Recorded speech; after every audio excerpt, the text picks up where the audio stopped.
Welcome, welcome, welcome to the Wild Yoga Tribe podcast. I'm your host, Lily Allen Duenas. Together, we'll talk about the world of yoga and we'll talk to people from around the world. Before diving into the episode, I wanted to invite you to head on over to my Patreon account. I would love your support, and I'm thrilled to have this beautiful community space where we can do yoga together, meditate together, and you'll get access to exclusive content. Get ready for some private Zoom Q&As, free printable art, meditation recordings, and more. Follow the link in the show notes to get started, or head on over to any of my social media channels or my website, wildyogatribe.com, to hang out, get to know each other better, and find out more about all the support and resources available to you. Ready to dive in? Let's get started. Namaste, family, and welcome back to the Wild Yoga Tribe podcast.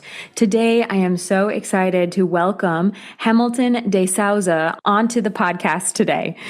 He is a yoga teacher and yoga studio owner in Angola, and his yoga studio is actually called The Studio, and it's in Luanda, the capital city of Angola. So he's been practicing yoga for over 20 years, and as he says, he fell in love with yoga during the first sun salutation, and he never looked back. He spent time in India studying Ashtanga yoga in Mysore and Goa, and he teaches Ashtanga, Hatha, power, and restorative, and is also an avid Vipassana meditator. So thank you so much, Hamilton, for being on the show with me today. I'm really excited to speak with you. Thank you, Lily. Thank you. My pleasure. So I was curious, I would love to hear more about you, Hamilton. Tell us a little bit about your story and maybe more details about how yoga first came into your life. Okay, so I began doing yoga like 20 years ago, as you said. I started with the books. So I used to have a lot of back pain. And I was very young. I was like 28, something like that. I was really young. And I started reading the book, and the book was saying that if you do this pose, it's good for back pain. And I tried the pose. When I finished, I felt like release was less back pain. And I thought, that's good. Next day, I tried again, and then back pain went away. So I decided to look for a yoga studio. At the time, I was living in London. I looked for the yoga studio, and I found the Ashtanga Yoga London school. And then I never looked back. So I went there. I did I enrolled at the studio. I started with my teacher, and then I never looked back. Since then, I kept doing yoga, practicing yoga every day, basically. Become part of my life. Yes, yoga does do that. It just becomes a part of your life, your day-to-day life. It's really a strange morning for me when I don't practice yoga. And so I feel a little different throughout the whole day. And I know you have been practicing Ashtanga yoga. So what has that journey been like for you, practicing Ashtanga for 20 years? Yeah, first of all, I really like the discipline. So Ashtanga requires a lot of discipline and devotion. And that's what I like the most. So you have to be on the mat every day. You have to practice every day. I fall in love with the discipline. And through the journey for 20 years, of course, I have to adapt a little bit. I'm not that young anymore. And Ashtanga is a very vigorous, very intense practice. So I adjust myself because I intend to keep practicing. I never been too hard on myself as well. I never been too crazy about. Sometimes I take it easy. Sometimes I do the full primary. Sometimes I do half primary. It goes as I feel. So I'm not too hard on myself anymore. The last 7, 8 years, I start slowing down a little bit. I really want to keep practicing, so I don't push too hard, so I don't break it. And I just go with the flow every day. That's smart, not to push until you break, because I know that so many yoga teachers can get, or yoga students or teachers or anyone who's interested in practicing, they can get very intense with, oh, I really want to do a handstand or get my feet behind my head or peacock or scorpion. Like they just get obsessed with a pose or two. But I learned my lesson. I had injury before. That wasn't not that I was born wise. I had my lesson. I had my knee. And when I began doing the yoga, so I was doing this Marishasana D, very advanced pose for me at the time. And I didn't want to wait, so I had my knee.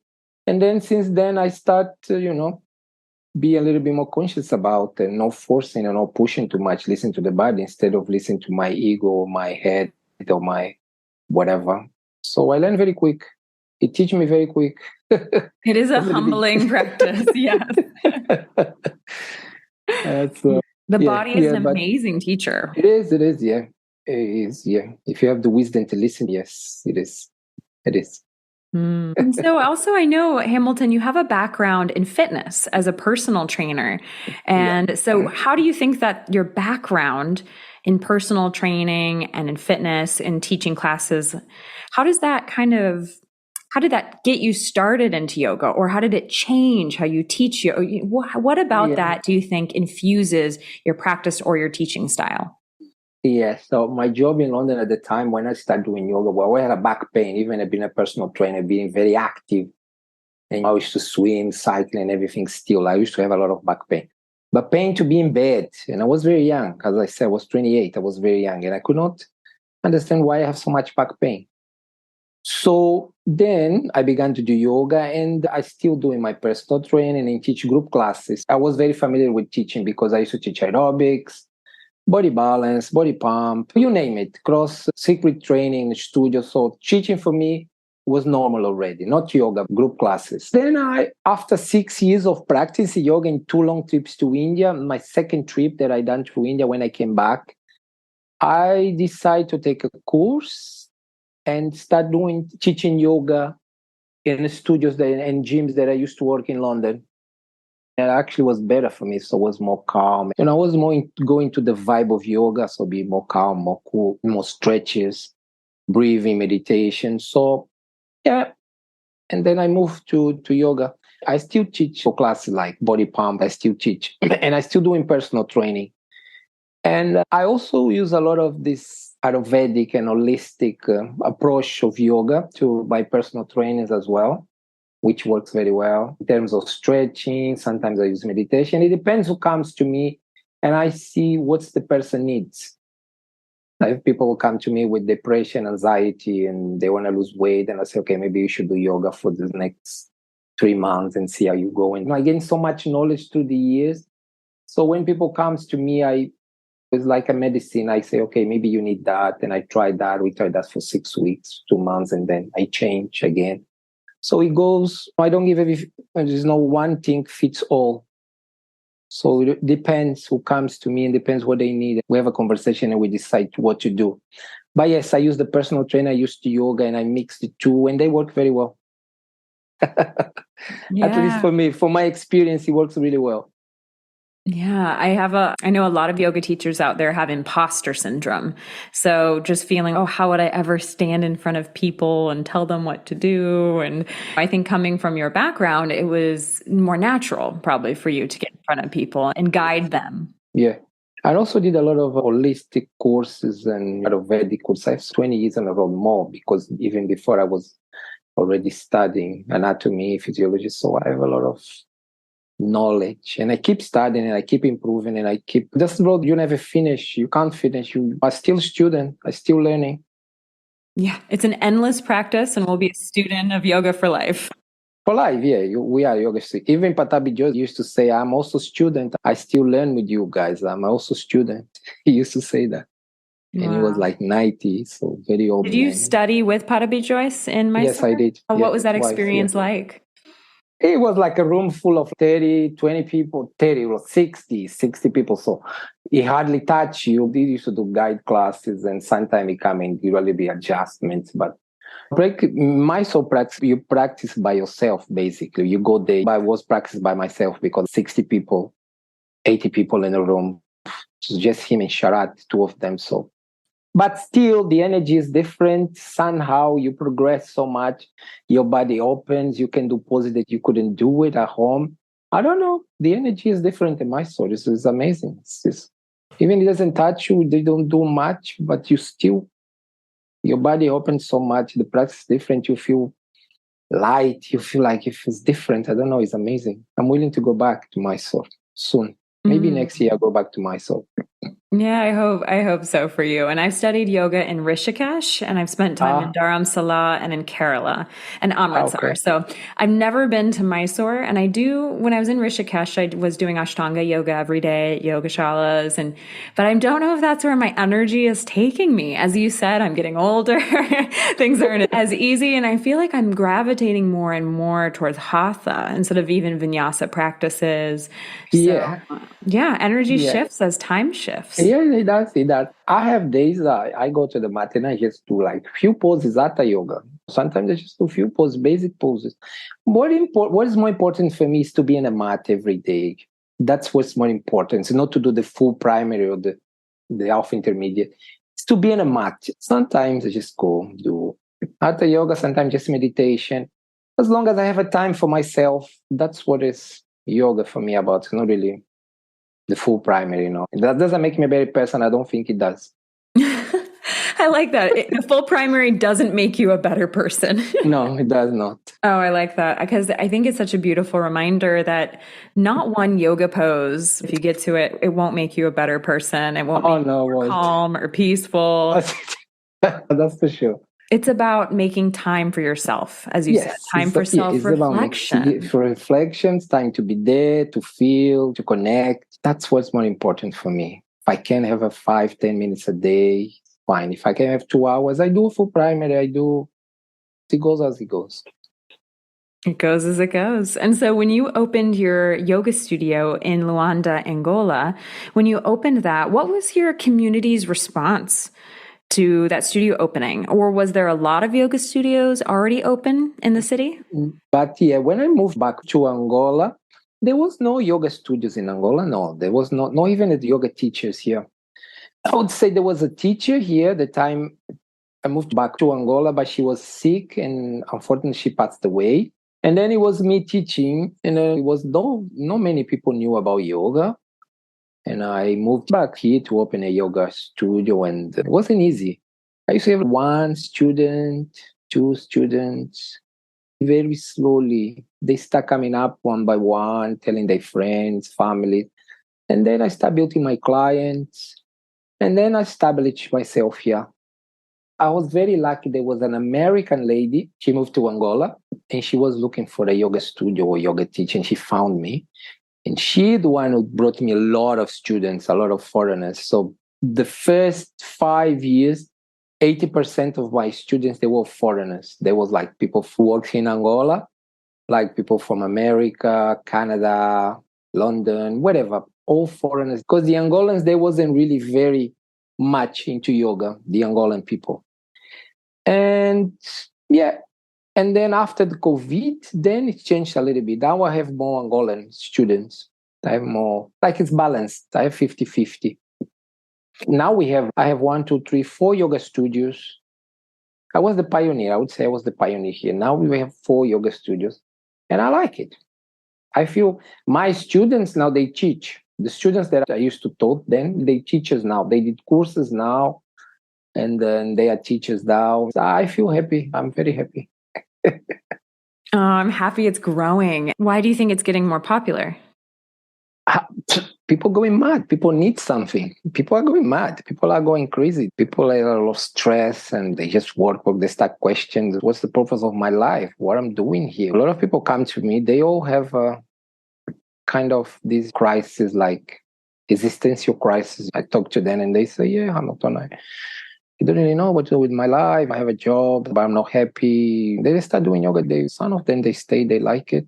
They find the purpose. Yoga somehow answer some questions, deep questions, existential ones. I think that's why it's become very popular yoga. Humanity needs that. We're going crazy.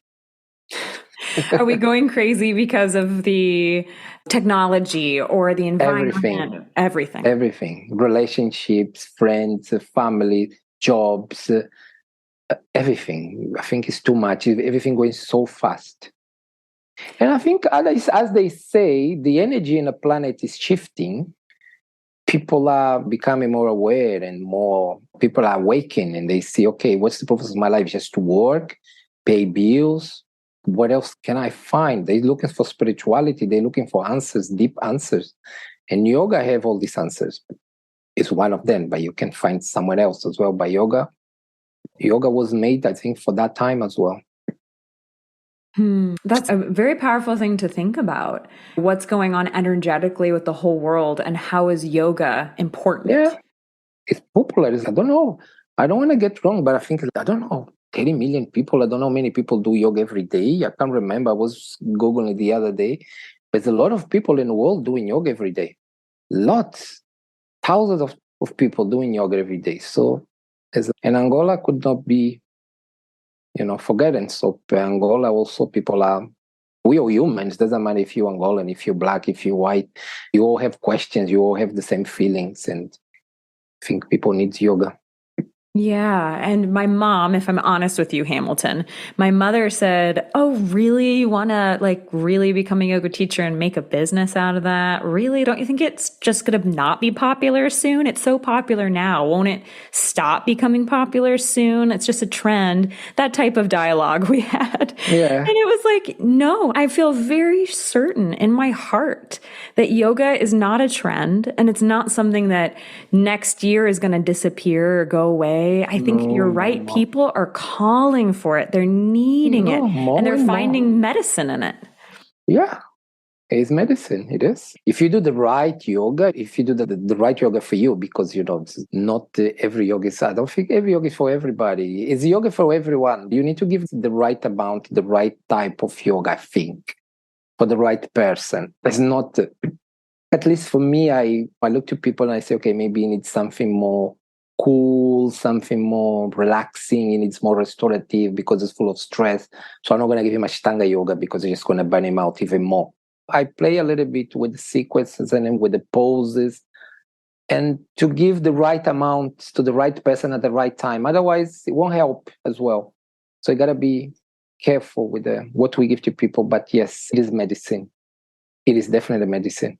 You're right. And we do have to be mindful of what we're recommending. And as you said, somebody maybe needs a slower, gentler practice. But I also like to think that the people who are very energetic and really have a ton of energy and are always doing things, they're probably the ones that need the slower practice. And they want to do this Ashtanga or whatever, power yoga, because they want to lose weight or because they want to feel tired. They want to go home and sleep. But I said, no, you need the opposite. You burned out already. You need to you need to chill. You need to sit down, breathe, a few poses, do restorative.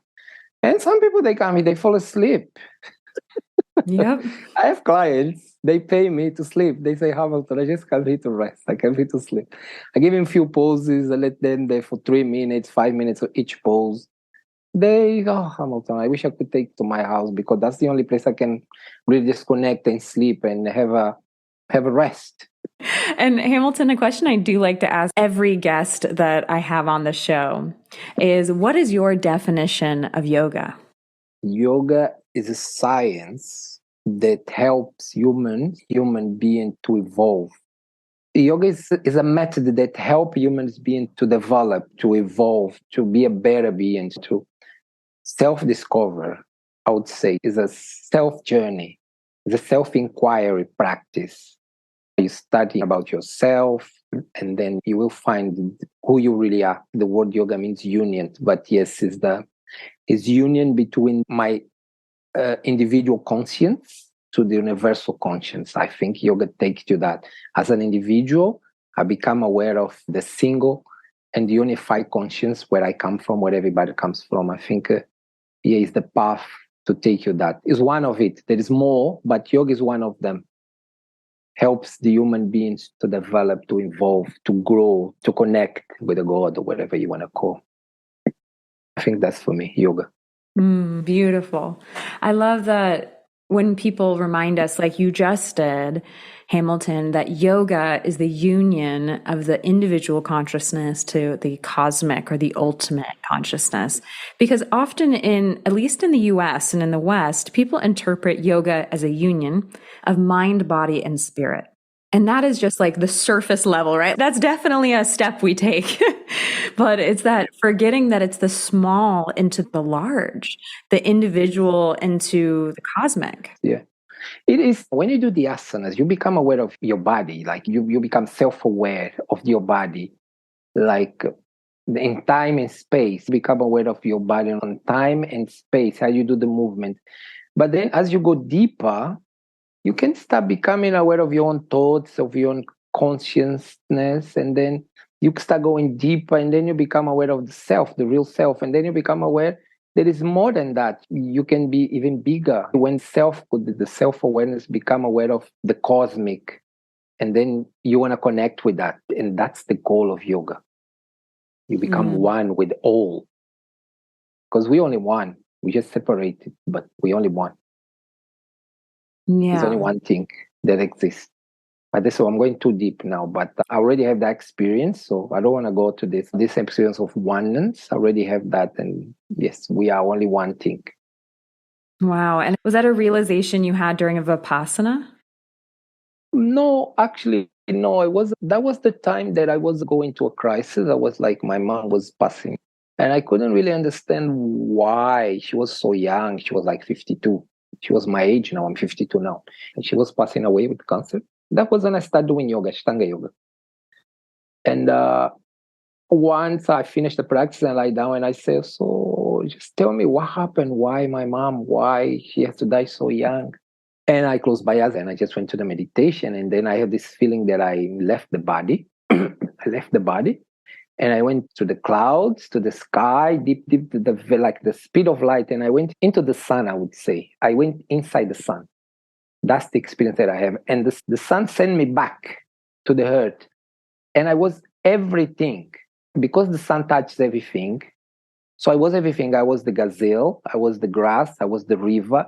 I was the trees. I was the fruit. I was the man who eats the fruit. I was the lion. I was everything. I was everywhere. And I never been afraid to die since then, because I said, I am everything. I'm just here inside Hamilton, but I'm also the lion. I'm also the grass. I'm also the tree. I'm also the water. I'm also the clouds. I felt that was the experience of the oneness. It was very quick. It was like 2 seconds or maybe 1 millisecond. I don't know how long it was. But then I never been afraid to die.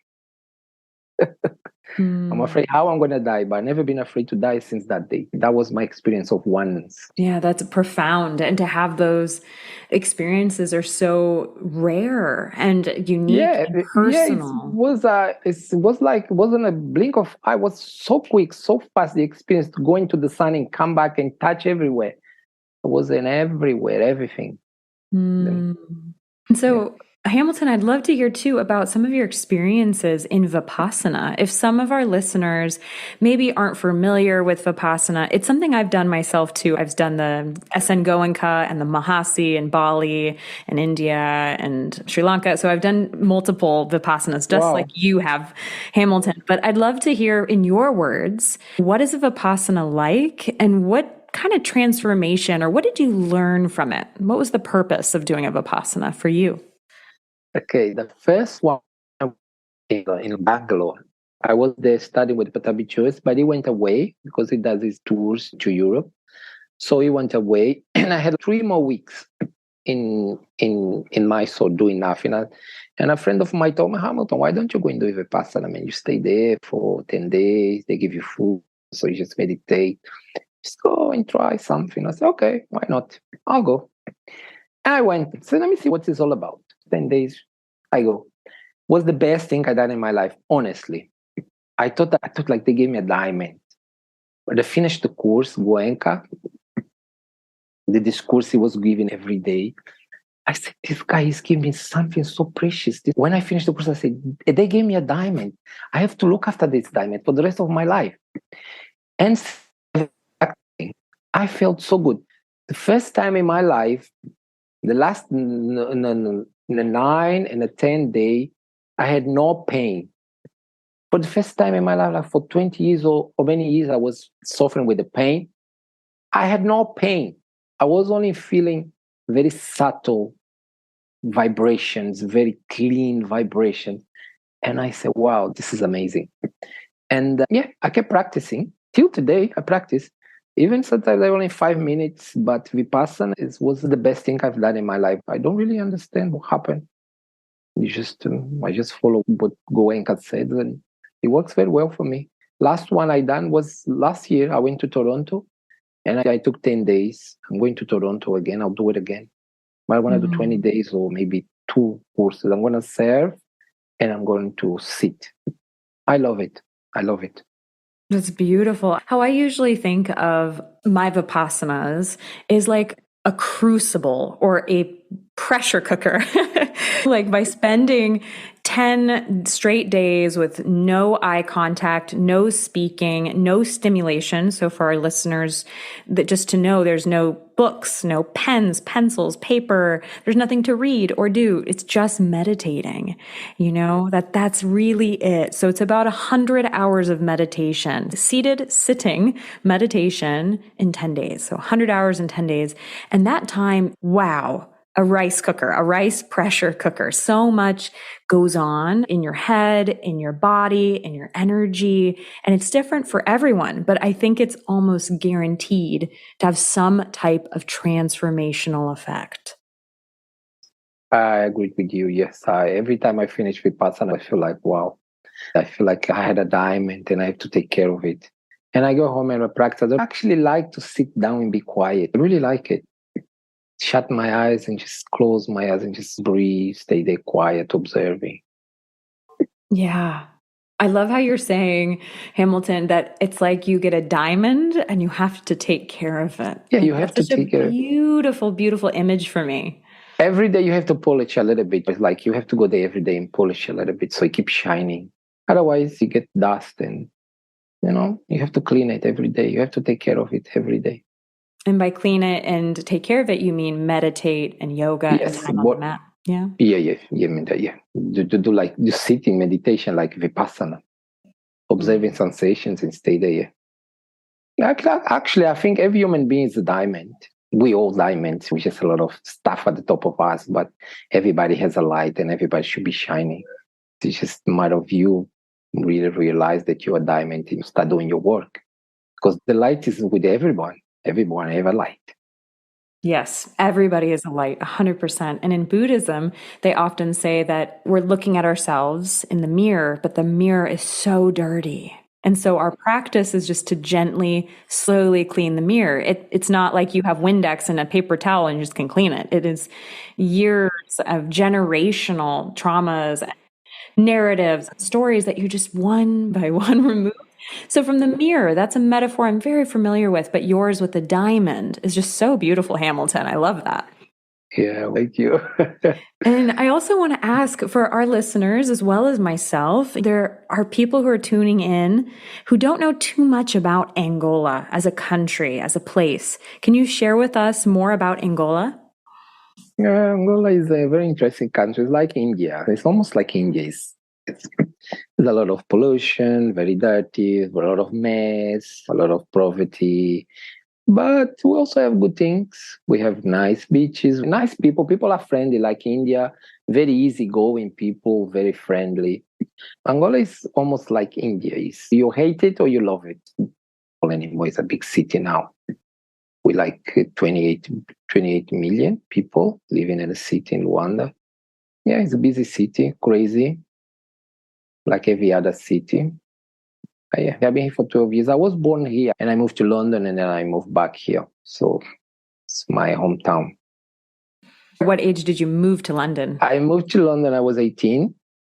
I was 18 when I moved to London. I moved to Lisbon first. Then I moved to London. And then 12 years ago, I moved back to Angola. Wow, you've done a lot of traveling. That's wonderful. And I love Lisbon too. Traveling. I love traveling. One of the reasons I became a yoga teacher was to travel. We are similar in that. I love traveling. I haven't done too much traveling doing yoga, but I love traveling. I do as well. And that's a huge reason I became a yoga teacher too. I spent 5 years living outside of the US. The first 3 were like with a backpack and just going, teaching and traveling, teaching yoga, and then doing more trainings because, I just couldn't stop learning. And I did my first certification in Nepal and Kathmandu. And I immediately knew, okay, I have to come back. I have to go to the root of yoga, the sources of yoga, these authentic and ancient teachings and lineages. Like I have to learn. So I loved it. I'm with you. I think we definitely are on the same wavelength, Hamilton. Yoga is it's a big ocean. You just can't really know everything in one lifetime. It's so deep. I don't know. It requires a lot of study and practice. You also experience. You have to practice and feel. You can go ahead. And so, Hamilton, for our listeners who... How long have you been practicing? Just a question for you, very quick. How long have you been practicing? Yeah. So I've been practicing for over half of my life. I came to yoga when I was 16. So I've been practicing, for... Very young. Okay. Yeah, young. But I didn't practice really regularly until I was 18. That was when I was able to go to classes, we'll say 3 times a week. And then I progressed to 5 times a week when I was 19 or 20. But just as is natural with something that's been with you this long, the longest relationship I've ever had is with yoga. It's ebbed and flowed. And so now that I committed to becoming a yoga teacher 6-7 years ago, now my practice is daily and it really hasn't ebbed and flow. But as you mentioned earlier, how we're practicing and what kind of asana, and that's ebbed and flowed too. Whether I'm spending an hour on my mat doing a vinyasa practice every single morning for a whole year, and then the next year I need yin yoga for 3 straight months. You never know. I think just responding to that, listening to your body is the most advanced thing you can do on your mat. I think it is, and it's very wise. If you're able to listen to your body, you are wise. You have to feel, you have to really listen to your body and what suits you at that moment. But you need to be wise to be able to do that. If you're not, you're just going to hurt yourself. You're just going to burn yourself out. Imagine I have to teach classes, so many classes. If I don't slow down my practice, sometimes I'm not going to be able to, but still, I also don't want to teach too many classes that I burn out. So I need to have the balance. I need to balance. I need to find a balance. Maybe I don't teach too many classes, but also I don't do all this practice. I have to play around, to be wise to do that. Play is a great word. Play and keep things light and joyful. Joyful. That's the word. You have to enjoy. You don't want to be there like, I have to do yoga again. Let it go again. So Hamilton, too, I know some of our listeners might have a question for you, or maybe they wanted to ask something that was related to something you said on the podcast. So I'm going to link to your Instagram and your Facebook in the show notes. Anywhere people are listening to the podcast, you can just scroll down, click a link, and be connected to Hamilton. Or you can head on over to my website, wildyogatribe.com/yoga in Angola, and you'll get a transcript of this episode, show notes, and links and everything you could need. But Hamilton, would you like to say here on the audio itself, just what is the name of your Instagram and Facebook?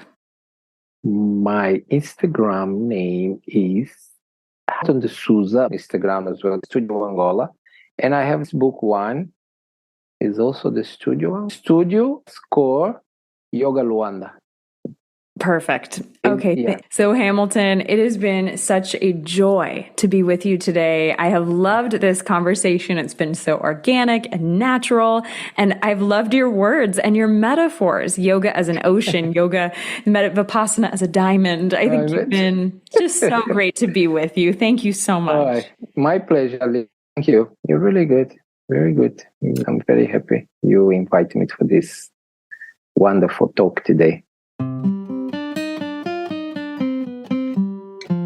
Thank you so much for tuning in to this episode of the Wild Yoga Tribe podcast. My conversation with Hamilton De Sousa, a yoga teacher from Angola, was so enthralling as we wove so many elements of the spiritual understanding of yoga, of Vipassana, and of the world together. I hope that this conversation made you see what is possible in the realm of yoga and what is important on the path of yoga. If you're looking to tune into a podcast episode that's all about yoga in Angola, then this is the conversation for you. Thank you for listening to the Wild Yoga Tribe podcast. Be well. Thank you for the gift of your attention today. If you feel called, please share this episode with someone who you think could benefit from it. Leaving a review would also be so appreciated. I also hope you can join me online on my website, wildyogatribe.com, or on social media. I would love to get to know you better. I would love to share with you and to hear your thoughts. Send me a DM, send me a note, get in touch. It would be great to hear from you. And as always, be well, dear one, be well.